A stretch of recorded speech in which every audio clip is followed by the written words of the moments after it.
All right, this is a really strange case that I found. It's called, um, well, it's the Rhodes UFO photographs um, and sighting.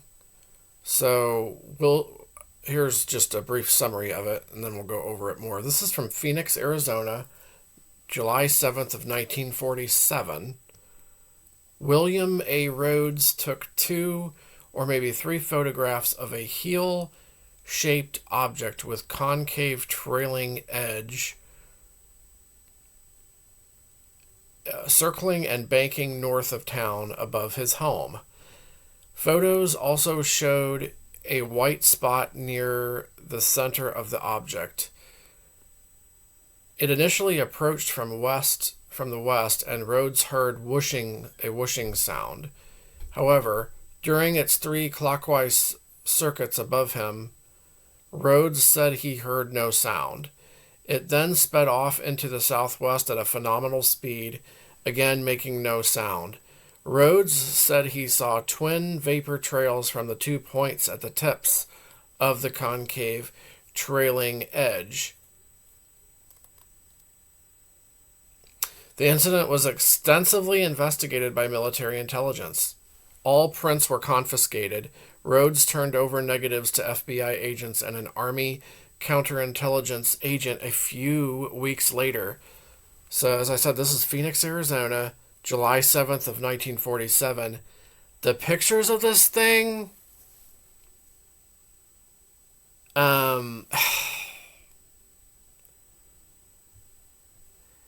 it looks like well,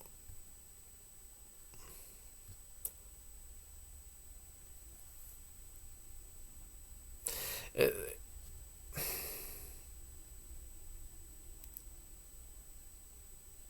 it looks like that's crazy.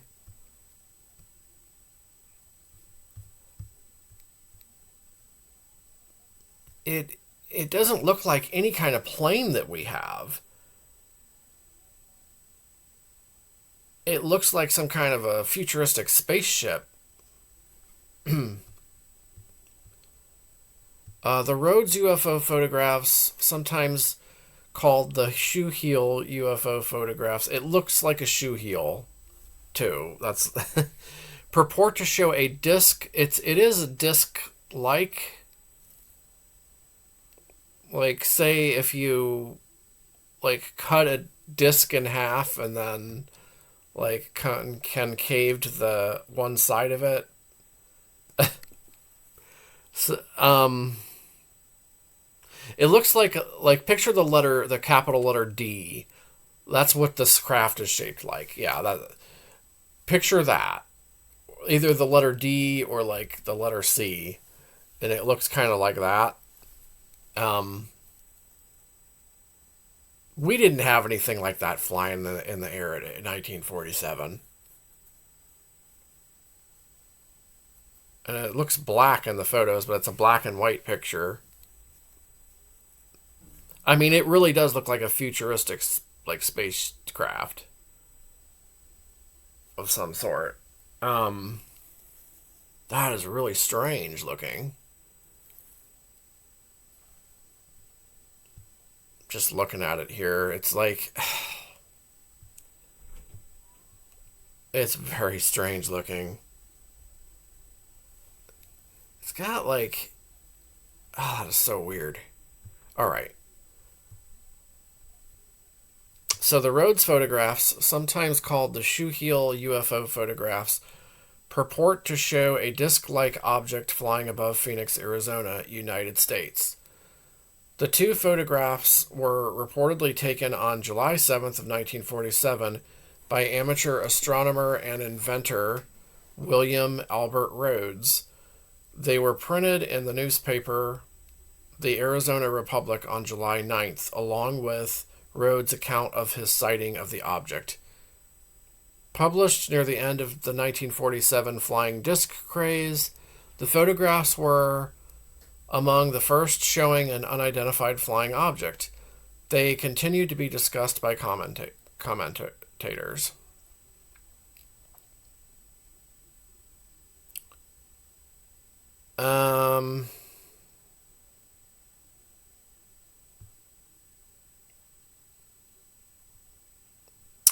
So let me see.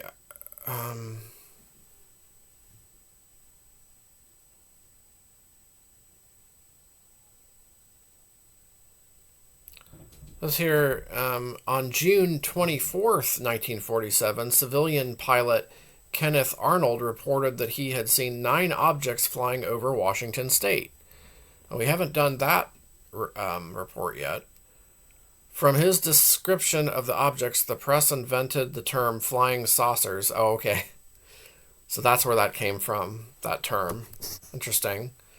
By June 27th, airborne objects were being reported nationwide. Sightings began occurring in Arizona by the second week of July. The Arizona Republic published a story on July 7th about Tempe resident Francis Howell, who reported seeing a circular object about 2 feet in diameter floating to the earth near his home. According to Howell, I didn't do that report either. According to Howell, when he approached the object, it slowly went into the air at a 45-degree angle, headed in the direction of Phoenix. Ooh. On July 8th, the same newspaper reported 2 silvery balls in the skies north of Phoenix. The paper stated that the objects were estimated to be about twice as large as an airplane. Ooh. We'll have to do all those reports at another time. On July 9th, 1947, the front page of the Arizona Republic featured Rhodes's photographs under the headline Mystery.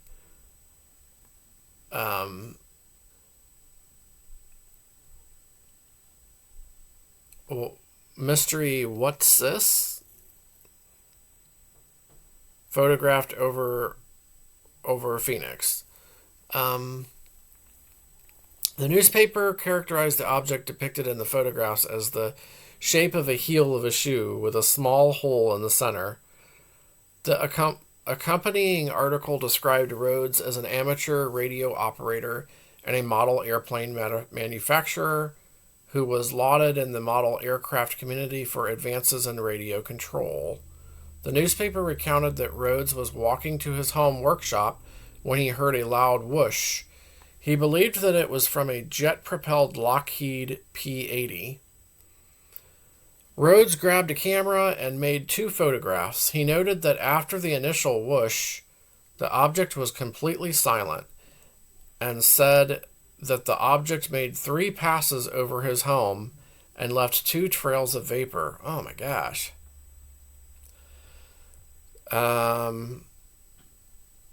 Crazy case here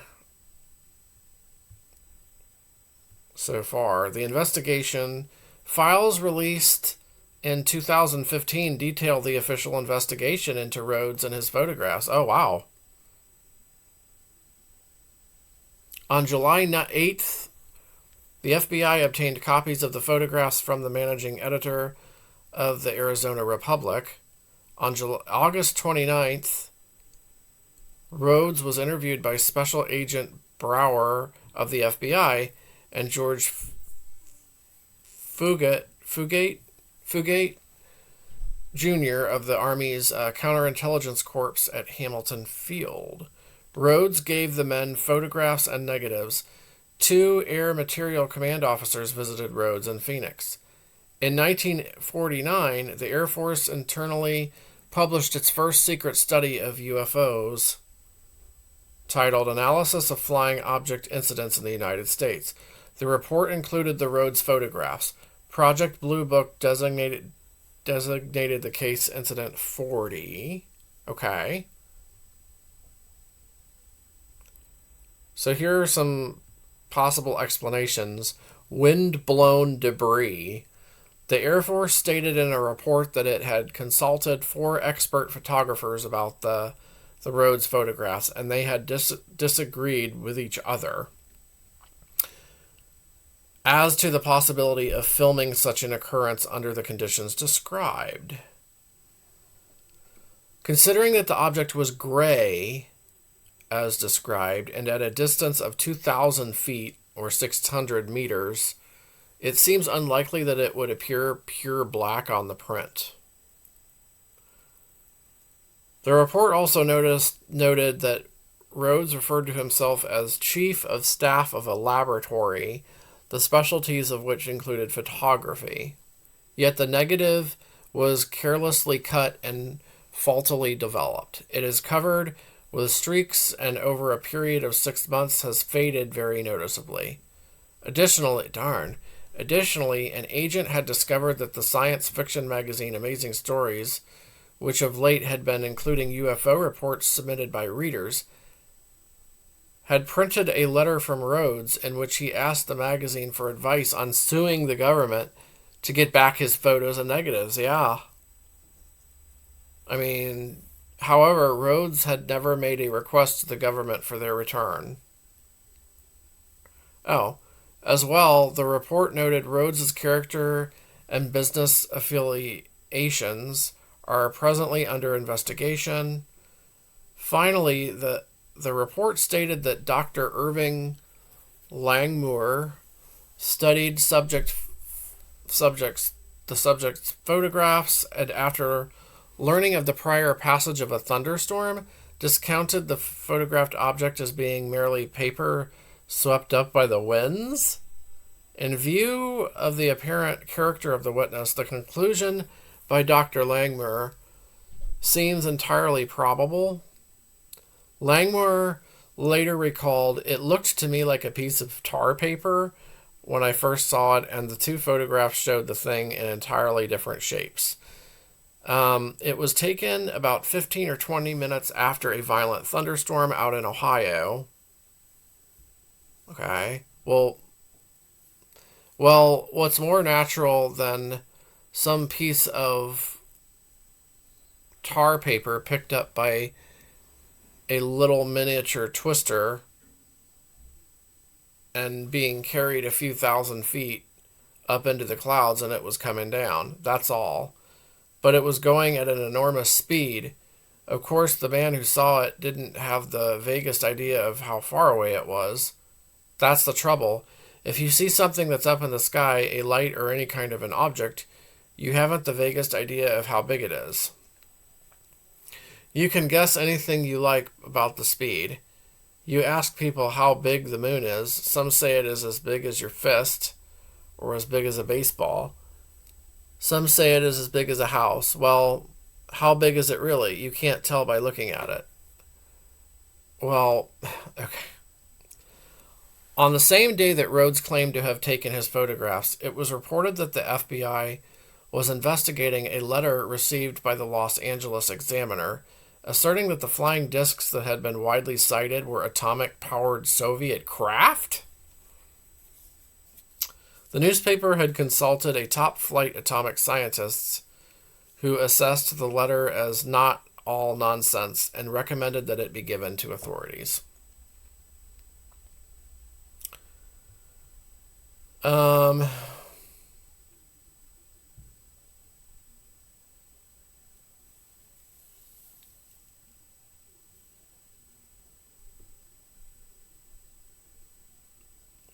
One historian argues that Rhodes faked his photographs using the story of the Soviet craft as a model.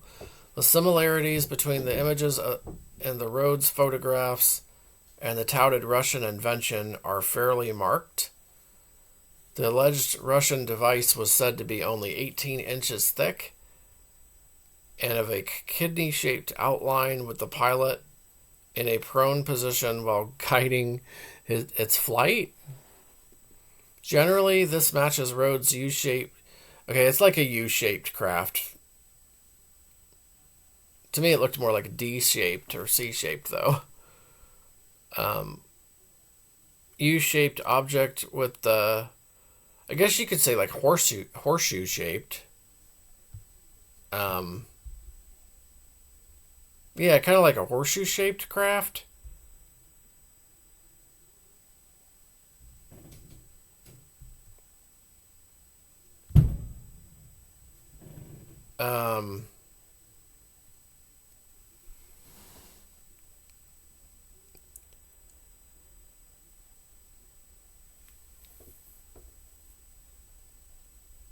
I don't know.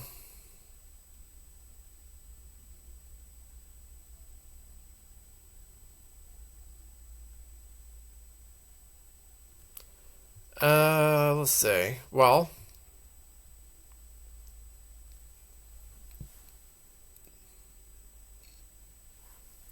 um, just trying to see if there's any more relevant information here.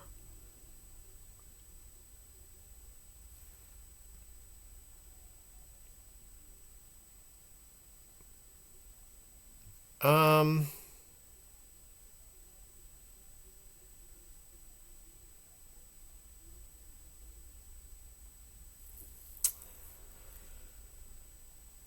in a 1958 issue of Flying Saucers, um, it said that the attempts had been made by the government to suppress the Rhodes photographs. All the copies were seized by the army in a house-to-house canvass, and all plates from the newspaper, plus the photo negatives and prints. The only known copy of the paper, plus duplicate negatives, prints from the original negatives, and statements of witnesses outside secret army files at the time, were secured by flying officer's editor prior to the arrival of the army on the scene. Okay.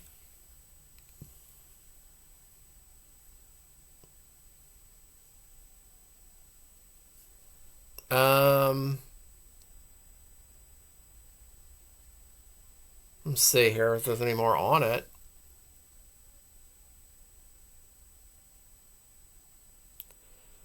Um,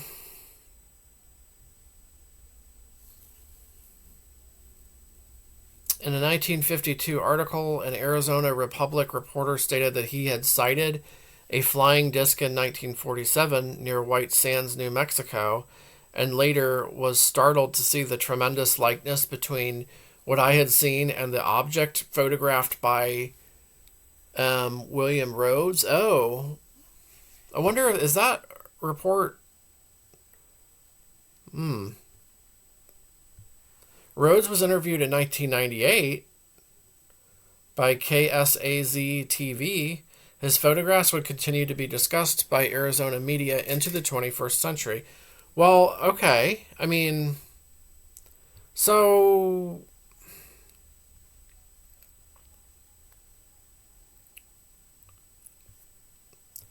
we have some photographs here of it, I guess. Um,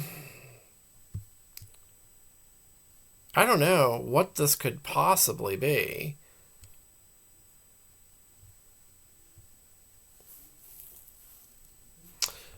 Well, that's the end of the article of the report. What do you think do you think the photos are legit? I don't know.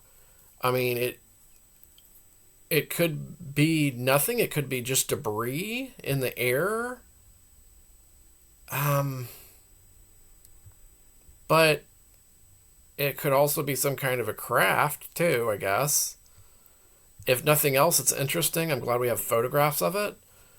Um, if they're not doctored in any way, then what could this be? Let me know if you have any ideas in the comments below.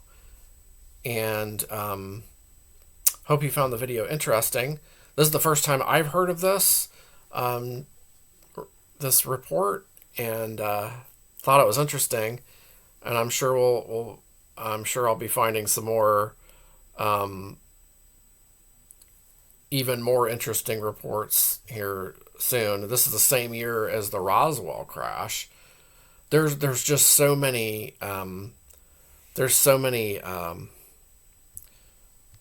Hold on, my computer is getting a little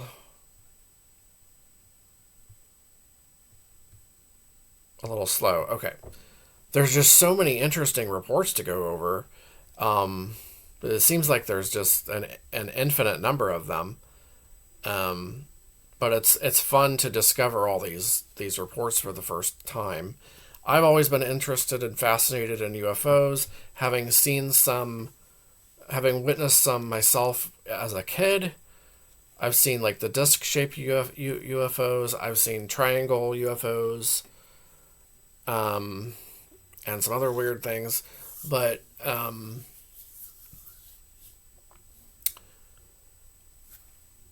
but so I've researched, UFO reports and stuff before, but not in not in this amount of, like, I've never deep dived here until recently. So that's why I'm finding a lot of these, even more, some of the more well known ones for the first time. So it's been really, so far it's been really interesting. They all fascinate me. All of the ones that are mysterious and that we don't know what they could be. Um, so yeah, hope you find the video interesting. Let me know what you think about this and report in particular, the Rhodes photographs. Do you think it's a real UFO? Do you think it's a real craft, or do you just think it's like debris in the sky? So that'll be all for now, and I'll be back with more UFO content shortly.